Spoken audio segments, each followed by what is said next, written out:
2025 தமிழ் புத்தாண்டு விருச்சிக ராசி பலன். தமிழ் புத்தாண்டு தொடக்க தேதி ஏப்ரல் 14, 2025 விசுவாச ஆண்டு. ராசி அதிபதி செவ்வாய். புத்தாண்டு அதிர்ஷ்ட கிரகம் குரு சனி. பொது பலன் 2025 ஆண்டு விருச்சிக ராசிக்காரர்களுக்கு சில முக்கிய மாற்றங்களை கொண்டு வரும். குரு பகவான் 8ஆம் வீட்டில் இருப்பதால் திடீர் மாற்றங்கள், எதிர்பாராத செலவுகள், ஆன்மீக ஆர்வம் அதிகரிக்கும். சனி பகவான் 4ஆம் வீட்டில் இருப்பதால் குடும்பத்தில் பொறுமை அவசியம். வீடு சொத்து வாங்க யோகம், ஆனால் கவனமாக முடிவெடுக்க வேண்டும்.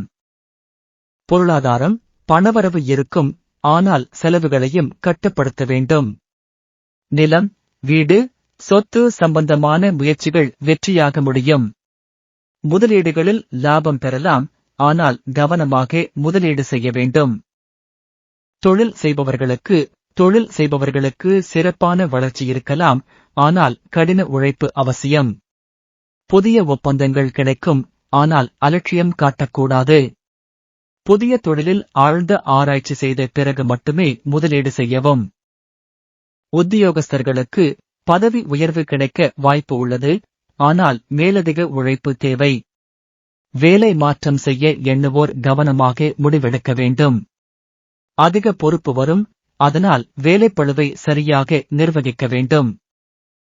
குடும்பத்தில் குடும்ப உறவுகளில் சில சிக்கல்கள் இருந்தாலும் நிதானமாக நடந்து கொள்ள வேண்டும். வீடு, வாகனம் வாங்கும் வாய்ப்பு இருக்கும்.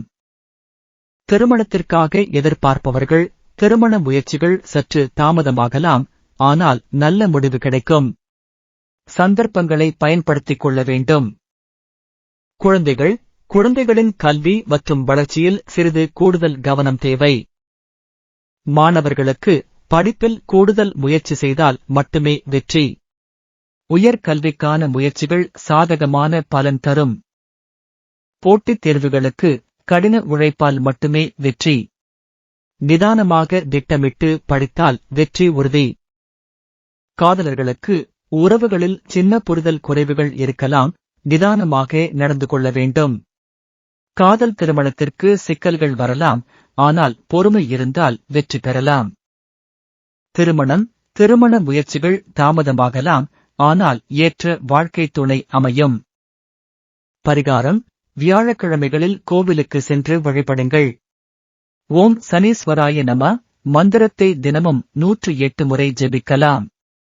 தியானம் செய்யுங்கள், மன அமைதி கிடைக்கும்.